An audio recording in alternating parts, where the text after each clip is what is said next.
Hello, everyone, and welcome to the Bravery Behind the Brand podcast. And today I have with me the lovely Gina Trick. Hello, Gina. Hello. Hello. And you call yourself a client attraction superhero. And I just love that because I've been dying to talk to you. So you're a business strategist. So before we get started on all the wonderful things that you do, I'm going to ask you my three questions just to get to know you a little bit better. So, do you have a favorite motivational song? So I've got lots and I've been trying to sort of bring it down. So at the minute I've got two, so I can't get it down to one.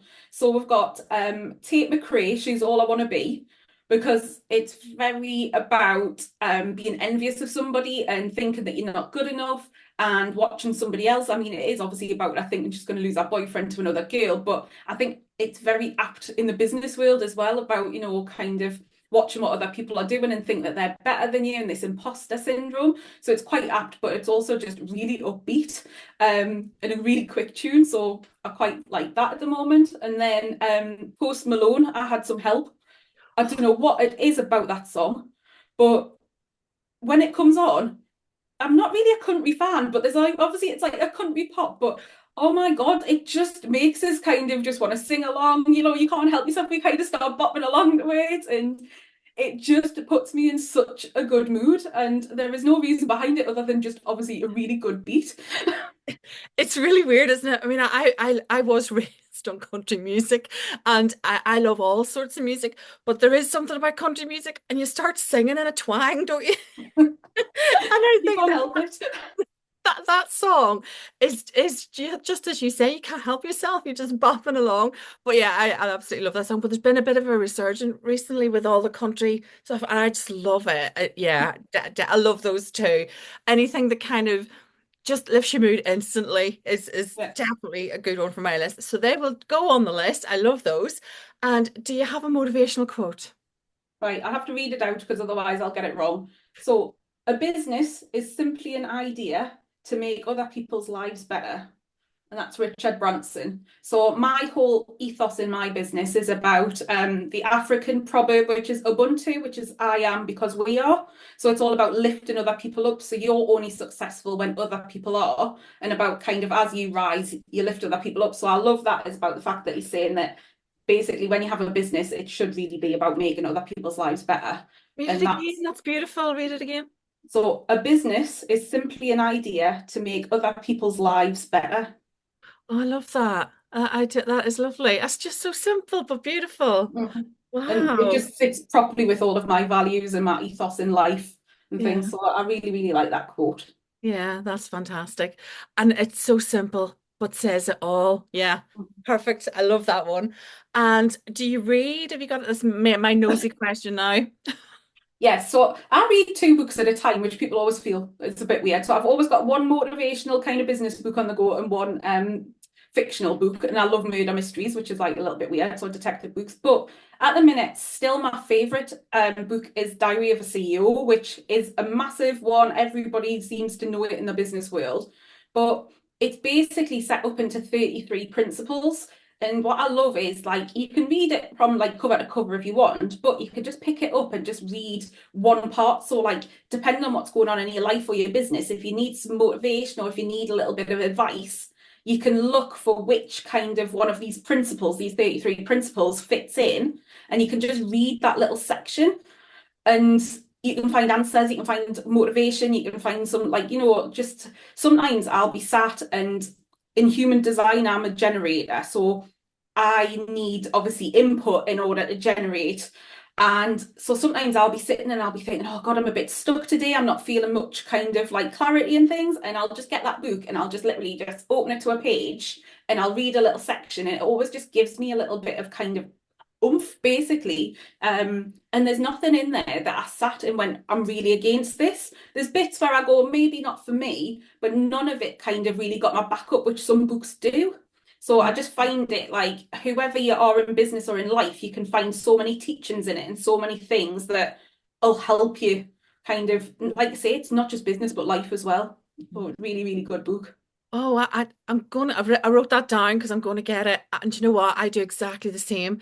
I always have a fiction on the go and a motivational self-help book. And the moment I'm actually studying human design, Ah, because I had a reading last year, or what do they call it? It wasn't a reading, it was the full thing.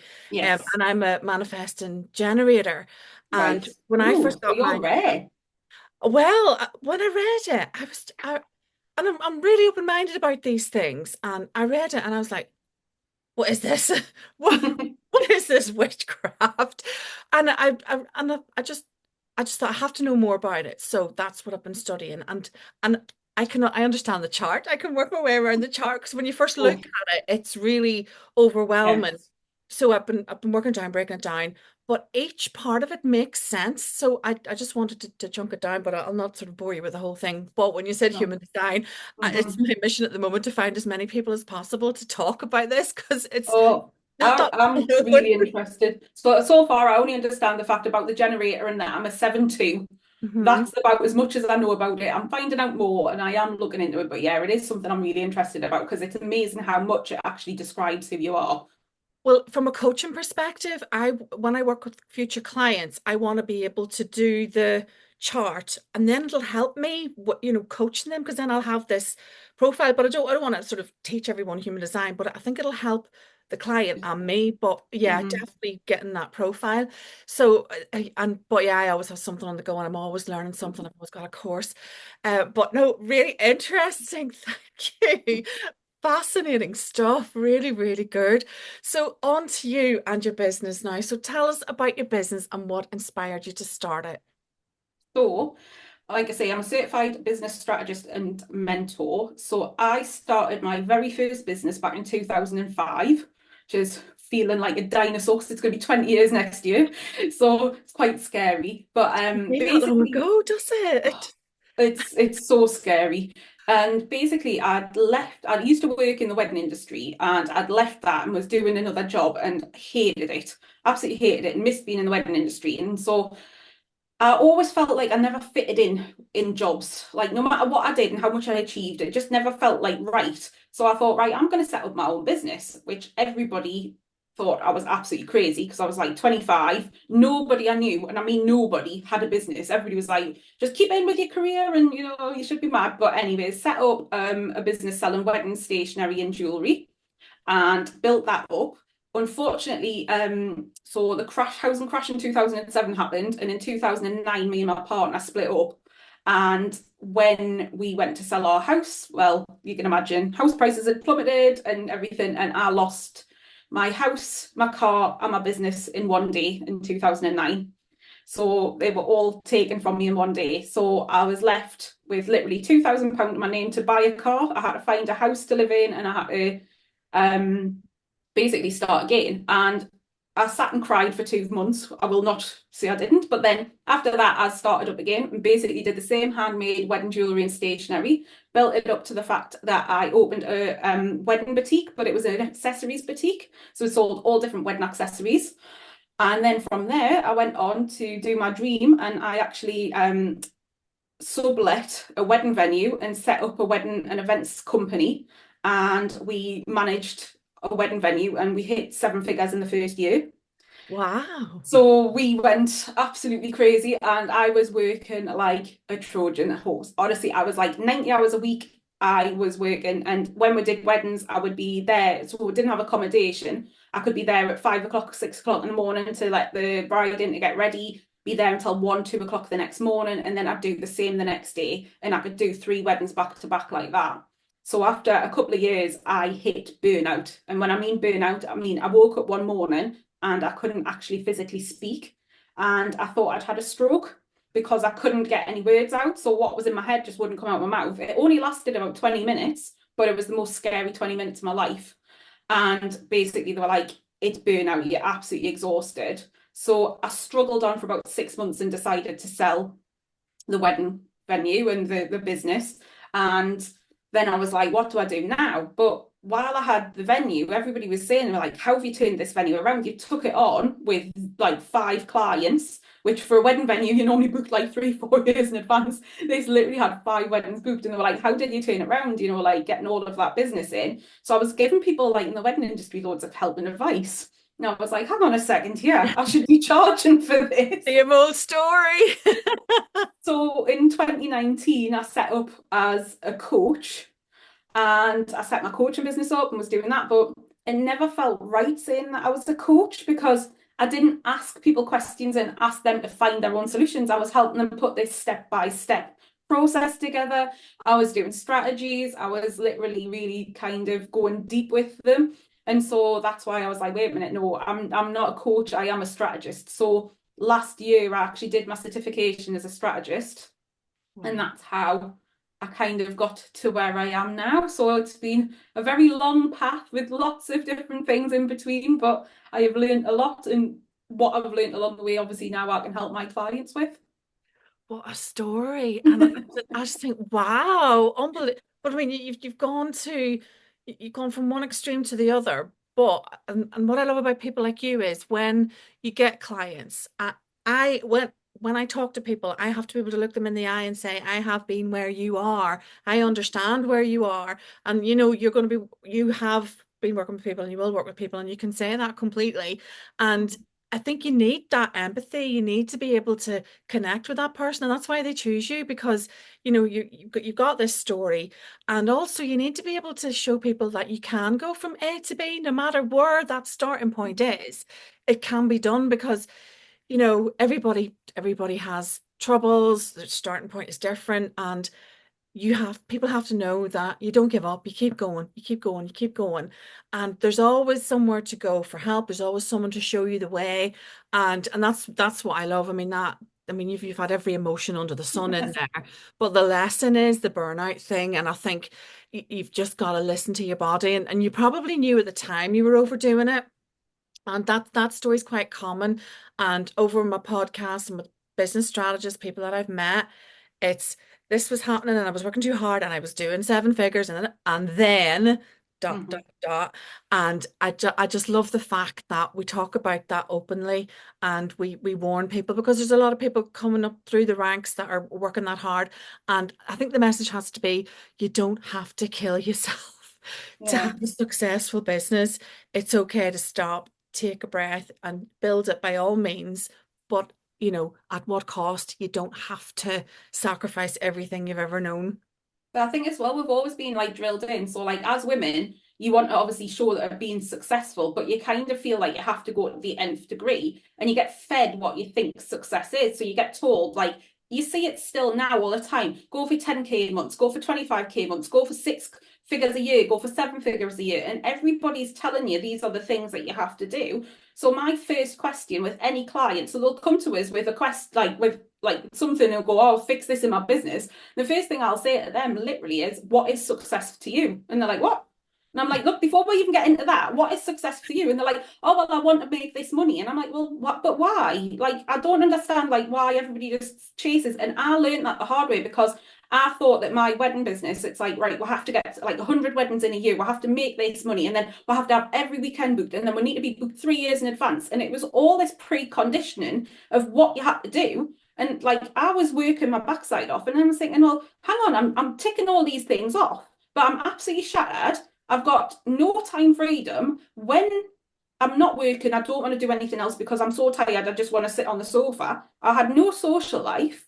And I was just like, this isn't how it is. So this is why now, like for the last 5 years, I have been shouting about basically how to do things simply, how to have success your way, Mhm. not what somebody else tells you, and how to actually ask yourself the right questions to go, what do I actually want and what do I want out of life? So some of my clients will come and say, do you know what? I just want to earn this amount so that I can pay my bills, have a holiday, and have time with my kids. They're not interested. They want more time rather than money. Whereas somebody might come to us and say, I want 6 figures. And I'll say, well, why? But they'll have good reasons behind it. And we'll go, right, that's absolutely fine. But it's having that backup behind the why.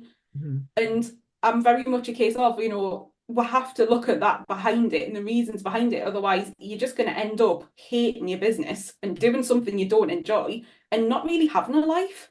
Yeah, absolutely. And my approach has always been, and it's not just with business, with a lot of things, because I kind of describe myself as a bit fearless. I'll jump in and do anything except drive on motorways. That's one thing I don't do. Not fearless when it comes to motorways. But my approach would be I set myself the goal for the next stepping stone. And then I'll reach that and then I'll go, right, what's next? And then I'll do that. And I think it keeps me grounded, it keeps me focused, and it keeps me balanced. And I don't get overwhelmed. And I think that's probably a coping strategy that I've developed over the years. And Mhm. I've used this podcast as an example before. When I started it in January, and I really did not know what I was doing. I didn't know the tech, I didn't know, the software, what I needed to upload it. So I just did the next bit, and then I did the next bit, and then I did the next bit. And I know before when I've been overwhelmed, we all do it. We stop dead, don't we? Because there's too much coming at us. Yeah. But in terms of building a business and income, I think it's really okay to say, right, what do I need now? What Hmm. will help me now? Go for that. Oh, I've achieved it. What would be nice? What's the next one? And then work to that next goal. Because if you're, and you see this all the time with new businesses, and they're ripping their hair out because they're thinking, I've not done six figures in 12 months. Well, why are you setting yourself up to fail? Because you're going to constantly be in that zone of failure because Yeah. you've not hit six figures. But if you had maybe surpassed your income from your employed job, wow, how amazing is that? I'm Yeah. earning £500 more than I was when I was employed. That's a big, and then that momentum will drive you forward to increase that by a little bit and by a little bit. But you're right, that's the perfect question for anyone. What does success look like for you? And everybody's different, and there's no right or wrong answer.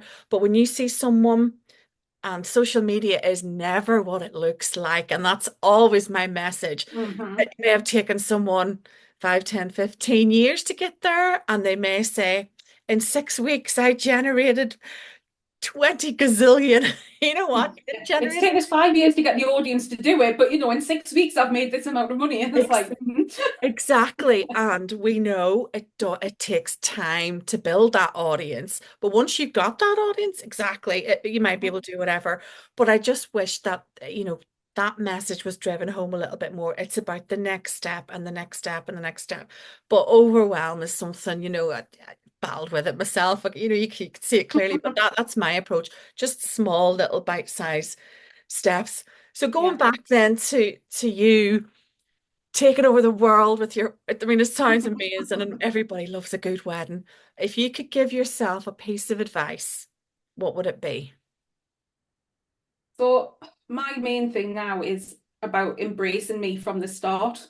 So I used to mold myself to what I thought other people needed me to be in the business and what people thought I should be. So I actually used to try and drop my accent so that I didn't sound like this because, professionals don't really have an accent. I used to dress corporately because, in a suit and things, because that's what people think that you should have. I used to speak very kind of professionally and kind of I just was a totally different person.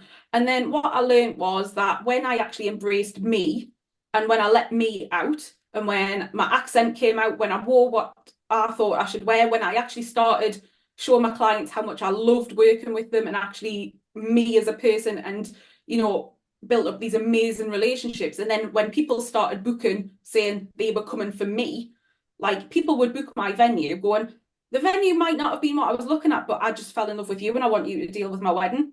And then I was like, why did I hold this in? Why wasn't I me? And so I always say to all my clients now, like, embrace who you are because what will happen is your perfect client will be attracted, but you'll repel all those other people because they're not for you. But you can't put that facade on and keep it up 24/7. You can't do it. So when you embrace who you are and actually let that shine through your business, and live your values and just let your personality shine, that is when your business comes alight. But I spent probably, I would say, at least the first 10 years in business really hiding who I was and not showing up as me and very much scared to be me in case of judgment.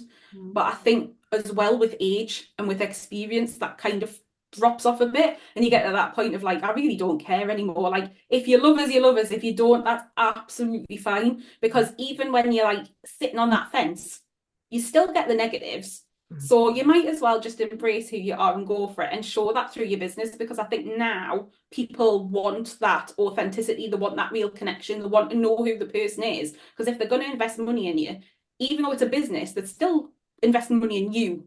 And it doesn't matter. I was sort of saying, like, whether you're a personal brand or whether you are just a business. Like, I was saying this about an accountant. I don't want to work with like a stuffy accountant. I want to work with an accountant that's got a sense of humor, and that if I joke about, like, oh, can we go into the grey, like, rather than be totally black and white, and joke and going, oh, how can we push the boundaries a little bit, and just joke on that. They won't, like, go, oh my God, I'm professional. Like, it's that thing of like your personality comes into all of it. Mhm. And I just think it's like so important.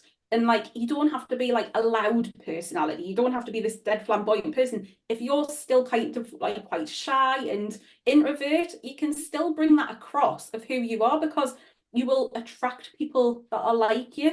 And I just think like it's so important these days. And something I honestly think is what changed my business massively.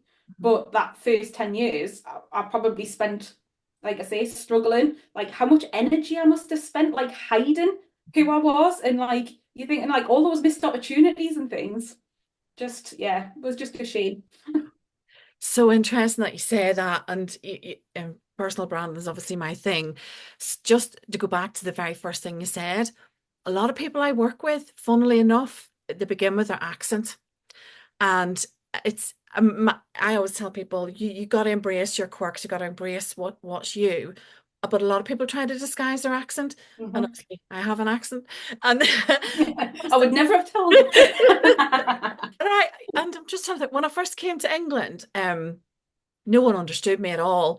And I did have to round it out a little bit, but still a lot of people don't understand me. But it took me a while to kind of work out, well, this is me, this is, why I stand out.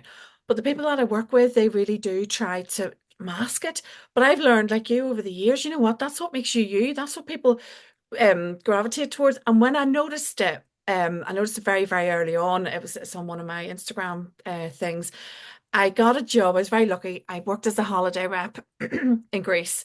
Well, just when I finished university, and so had to give this talk. I was literally just thrown in at the deep end, and there was about 150 people there. And I'd seen a lot of people do their talk, and when the accent's the same, people don't pay any attention. But when I spoke, heads went up. And I thought, haha, this is interesting. But I noticed that all my life. Anytime I'd been at a conference or I had to speak, if it was a person sort of from that area, people sort of started going on their phone. They tuned out when the accent was the same. But when not just me, when there was a different accent, like yourself, anybody, when there was a different accent, people tuned in. And so then over the years, I've kept an eye out. You know how there's always like these top sexy accents and top, Yeah. you watch them, and I'd say Irish comes up a lot. Geordie does as well, and Yep. Italian, French, all of those. And it's so interesting. But that's a conversation I have probably on a weekly basis is about people's Mhm. accents. But you Yeah, have that to is. find your thing. And when you were talking, I remembered two or three people that I met, and I decided I would work with them on the first opening sentence because of how they were.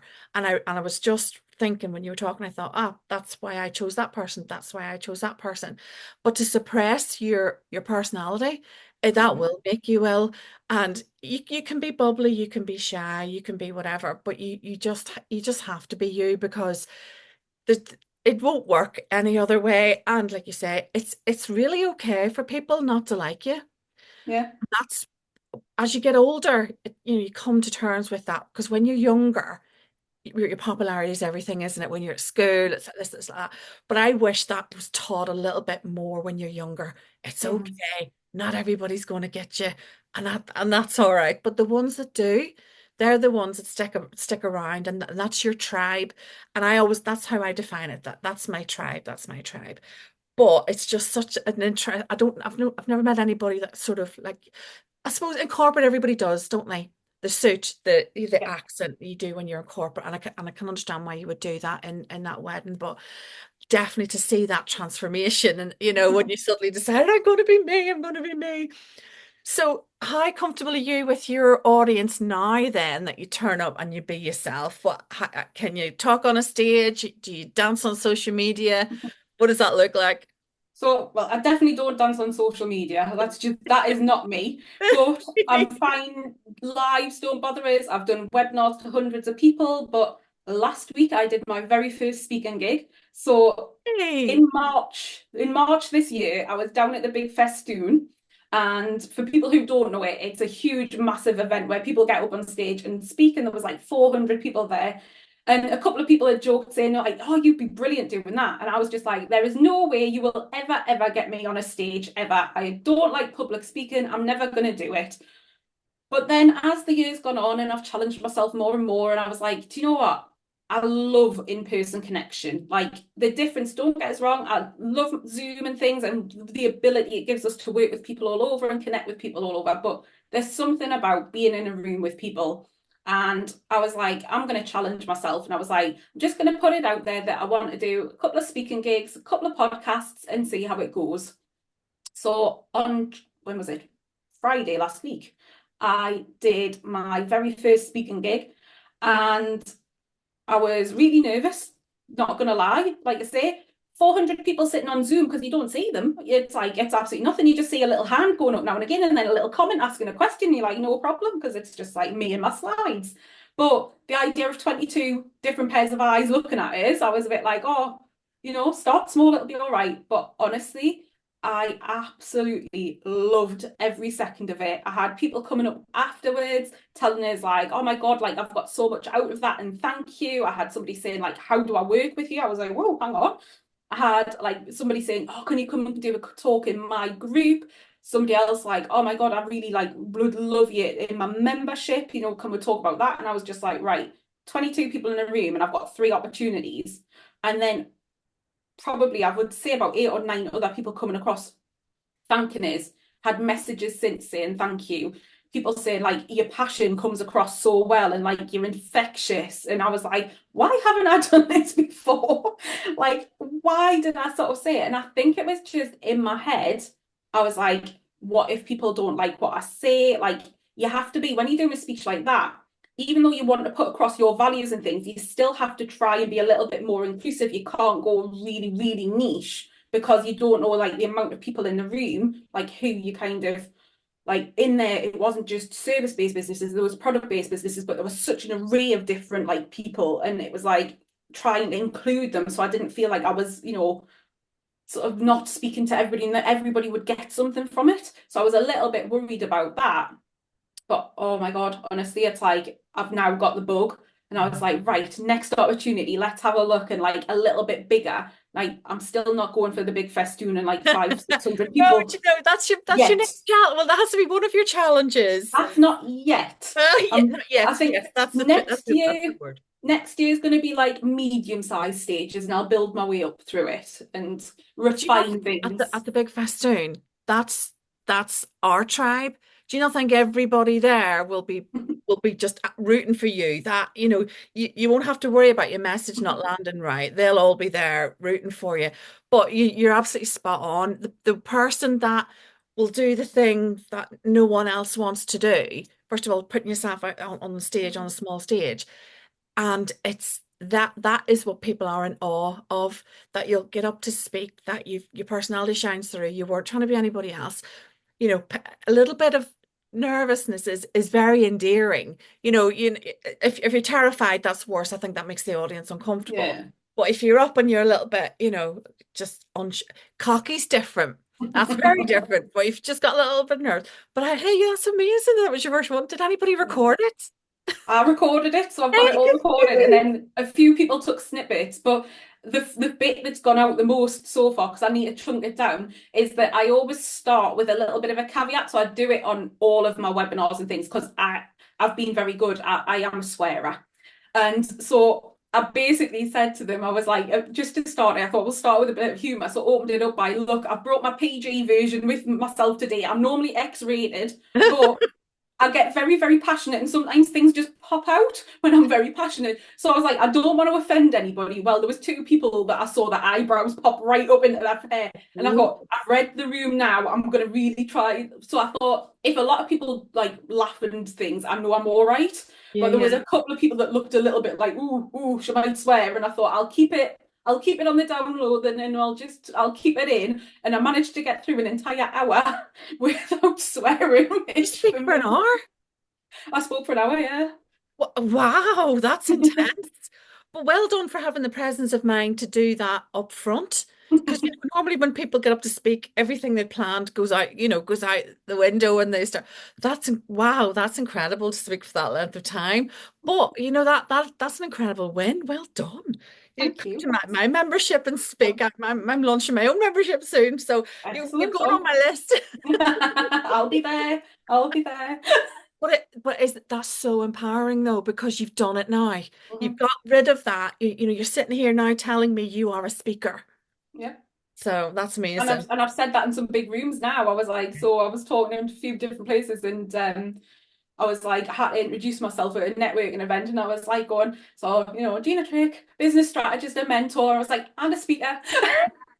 Oh, that's amazing. You have to update all your socials now.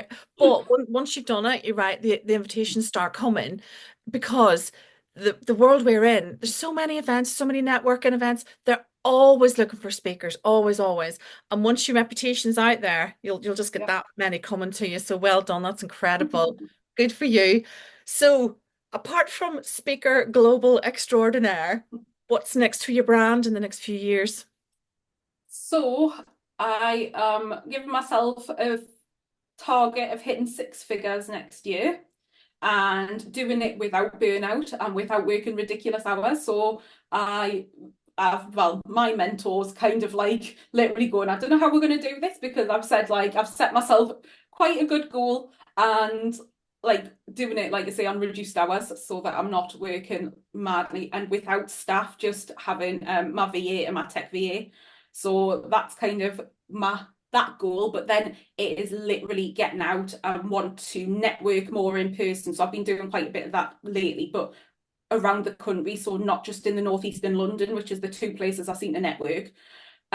Taking those opportunities, more speaking, more podcasts, and I just want to impact as many people as possible. So literally tell my story about burnout, tell my story about being able to have success on your own terms, not having to work all these crazy hours, not having to go after things that you don't want to go after just because you're told. And if I can just impact as many people that way possible and see as many people building success their way and celebrating every small little tiny win along the way and just getting rid of this idea of having to do what everybody else, like stop being a sheep. We don't have to do just because everybody else is doing it that way. You don't have to follow that way. It's like I had one client and she was like, I hate social media. And I was like, right, great, well, bin it. And she went, what? I said, well, build your business without social media. She went, everybody's told us I'm mad. She says, I've spoken to three different people and they said, no, you have to have social media. I was like, if you don't like social media, we don't.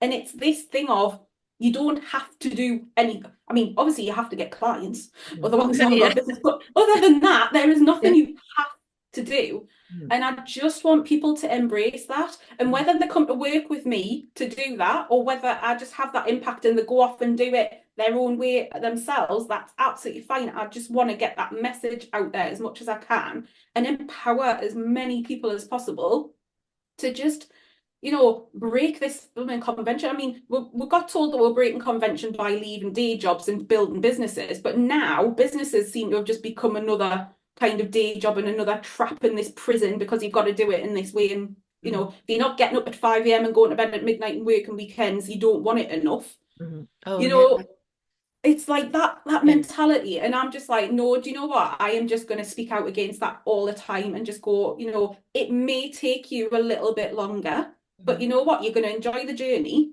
you're Mhm. going to enjoy what you're doing, and when you show up to your clients you're going to be in a much better position because you're actually going to be wanting to be there and fresh and things. Mhm. And you know what, sometimes like they say, be the tortoise not the hare. Oh yeah, definitely.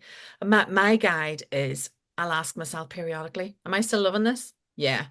And when it comes to no, I'll know when to stop. And sometimes people say to me, and it always amuses me when they'll say, "Oh, your eyes are sparkling," or "Oh, you're really passionate about it." And I think, yes, please keep telling me this because when that stops, it's time for me to stop. And I know what it's like to have to do something that you really, really hate because I feel it physically, re and but to do what you love is amazing. But I don't want to do this till it kills me. I want to do this because I love it every single day. I mean, to do these podcasts is my absolute joy. I love talking to people. I love hearing your stories. And, every day I'll ask myself, am I still loving this? Yes. And that's my guide. But you're also right in that if you don't want to do social media, don't do it. You don't want to dance on social media, don't do it. And you've got this business, do it your way. If you want to go and meet people at networking events, you still don't have to have social media. You can build a business that way. There's a million other ways to do it. But Mhm. it's like people aren't hearing that enough from people like you. You don't have to do things this way. I call myself a nonconformist. If someone says you've got to do it this way, my brain will go, really? Well, I'm going to do it my way. Because I Yeah. kind of started my podcast before I had my business idea finalized. And I've spent a lot of this year tweaking. Well, actually, what is it I want to do? And I've changed the name of this podcast twice. So, But I bet you would have been told by loads of people, until you do this and until you do that, don't start it. yeah. Whereas it's like, well, actually, do you know what? So one of my clients, she really wanted to do a podcast. And she was like, I'm mad because I've like not got all my offerings and things like that. And I was like, but you can start building an audience with your podcast. So Yeah. she's now recorded 5 episodes. So she's just very new to it, but Yeah. she's absolutely loving it. And like she comes off recording and she's buzzing and she sends us a voice note going, just done another one and this happened and that happened. And you can Yeah. hear the passion and the joy in her voice. And I'm Mm. like, that's why you're doing it. I was like, and the people listening will know that. And when you come to selling more things than just you want one offering that she's got at the moment, when she brings other things, I was like, then people are going to have fallen in love with you. And like, Exactly. because you love doing it, it shines through. And I was like, why wait? If you know what I mean, it's just daft. It's like, Yeah. if you're gonna love doing it, do it for the love of it. Because Just do it. a Mm. lot of the time when you're doing something for the love in it, the business follows, the sales follow. Instead of just chasing the sales all the time, Mm. sometimes you've just got to do those things, like you say, that you love and evolve. I mean, businesses evolve Mm. all the time. I don't know anybody that's been in business for like, 3, 4 years that hasn't like changed their messaging slightly or evolved, or like somebody I know that's got a mastermind just changed the name of that 3 times. Mm. It's because it changes, and as you grow as a business owner, so Mm. does everything with you. Yeah. And it's actually a good thing. Yeah, it is. And I thought, well, I'm still the same person. So I'm tweaking what my business is going to look like. But while all that was happening, I was learning the tech. I was getting more comfortable talking to people, moved on to video. But to have got this perfect business, my products, my my style, and to suddenly switched on, it would be like watching the news, and I didn't want to do that. So I just Oh. thought I'll do whatever feels natural. So, but yeah, encourage that lady just to do it. And then the weirdest thing is when you're doing something in a Facebook group and someone says, "Oh, it's Amanda, I listen to your podcast," and you're like, "Ooh, that's really that's really cool." So, where can we find out more about you online? And where can we find your next speaking gig? So my primary platform is Instagram, so that's where I tend to be most. So I'm a Gina Trick strategist. I will put these in the show I'm notes, by the way, on the podcast. I will put the links on the show excellent. notes. Gina, strategist. Gina Trick strategist. So that's where I'll do a lot of stories. I'm quite fun, like it's where you see the behind the scenes and what really goes on, and like how I literally live in this office, even though like, these 7 and 8 figure business owners, when they're out and about all the time, I think, I don't know how you run your business, because I need to be in my office, not out and about sunning myself or wherever. But anyways, the realities is on there. Then LinkedIn, I'm on LinkedIn as well, just under Gina Trick. I am exploring lots about LinkedIn because it's totally changed and it's doing really well. Facebook. I've got my Facebook page, which is Gina Trick, Business Strategist and Mentor. I'm not as active on there anymore, but there is posts going out all the time, so if people prefer that. And then my website is ginatrick.com. And on there, basically, there is some free resources around client attraction. So I've got like a free client attraction journal. So if people like journaling, there's 40 journaling prompts to help you dig into who you like ideal client is and get that messaging and get really deep into knowing your ideal client. So not just the surface level stuff. And then obviously like my details of how to work with me and things are on there as well. And you can email me at hello@ginatrick.com with any questions. I do like a free 30-minute call with people. So it is not a sales call. I don't do sales calls. I do conversations with people to basically say, what's your issue? Can I help you? If not, I'll send you away to somebody else that can, or give you a few bits and pieces for you to go and work on. I don't do heavy sales stuff. So it's literally having a conversation with people and, like I say, seeing if I can help them and if I'm the right fit for them. But yeah, so that's like the easiest way. And speaking gigs, I'm waiting for my next one to be confirmed. So hopefully in There is January. another one. Hopefully in January, and then I've basically I'm in conversations with a few other people as well. So Amazing. hopefully there'll be I don't want to do like overwhelm myself, so I'm kind of trying to space them out. So yes, hopefully every other month next year is kind of what would be good for us. Nice. And I love how you describe it as conversations. I think sometimes clients get a bit overwhelmed with the discovery call or, because I think a lot of people are afraid of getting, you know, tricked into some clever salespeople and they end up spending 6 grand on a My coaching thing course that is, they didn't want. by the time you like, if you get your messaging right and you know your ideal client and you show your personality and you show your values, by the time they want to have a call with you, they know who you are, they know whether they like you, they know whether you can really help them. It is literally a conversation. I don't do persuasion. It was actually, I don't know whether you've come across Tad Hargreaves, he's marketing for hippies, but he has a very funny way Sorry, of no, I don't. I'm reading that one.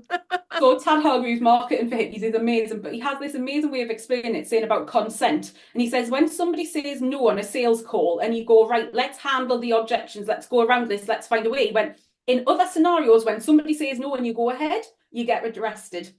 Yeah, yeah, And it's like, basically, remember, consent is consent, no is no.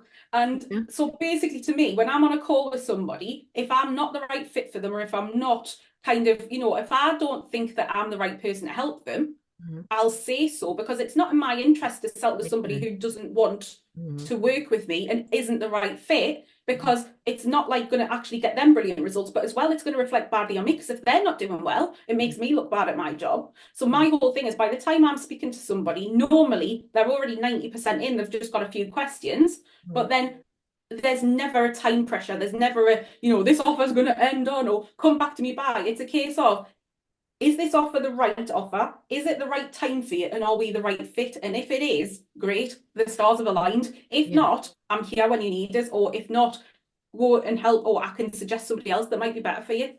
yeah. And that's the way it should work. I don't agree with handling objections and forcing No. people into sales. I just don't get it.